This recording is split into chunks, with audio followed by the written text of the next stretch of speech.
Hello everyone, today we're breaking down the brand new Battlefield 6 community update following the open beta weekends. The Battlefield team has thanked players, saying over 600,000 hours streamed and 30 million hours watched. Your enthusiasm and participation is what made it great. Now let's get to the key findings, changes and the next steps heading into the launch on October 10. First up, weapons. The developers are making what they call targeted adjustments for more consistent and rewarding gameplay experience. This includes a general pass on recoil and tap fire characteristics across all weapons, rewarding precision and mastery. They've also noted that the M87A1 shotgun now requires more pellets to secure a kill. And more importantly, they've said we are investigating the time to kill and time to death experiences and will share an update if definitive changes are made. Next, movement. The team is toning down the slide and jump spam.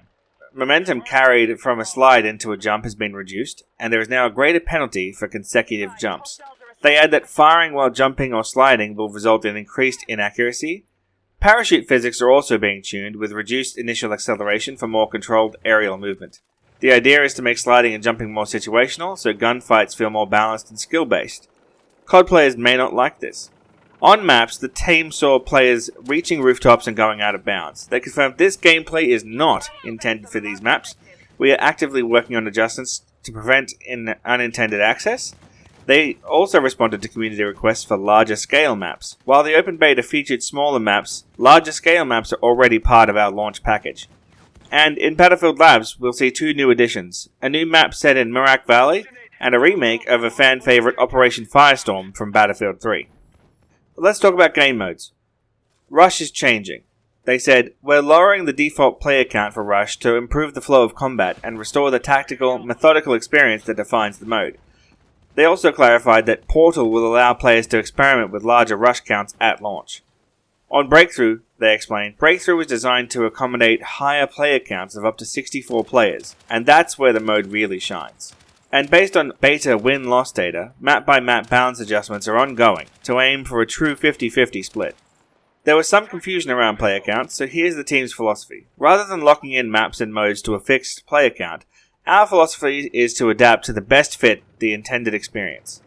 For example, at launch, some Breakthrough layouts will support up to 48 players, while others will have 64.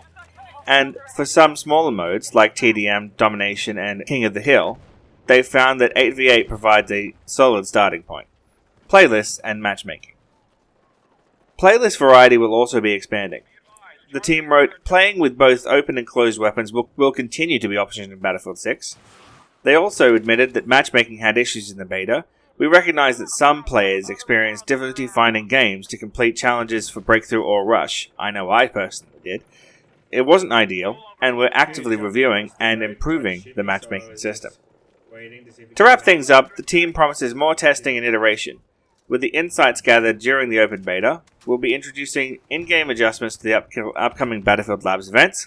And finally, a reminder, Battlefield 6 arrives on October 10. So that's everything from the open beta debrief. Let me know in the comments what you think about these changes, which ones matter most to you, and what you think they should do otherwise. Thanks for watching.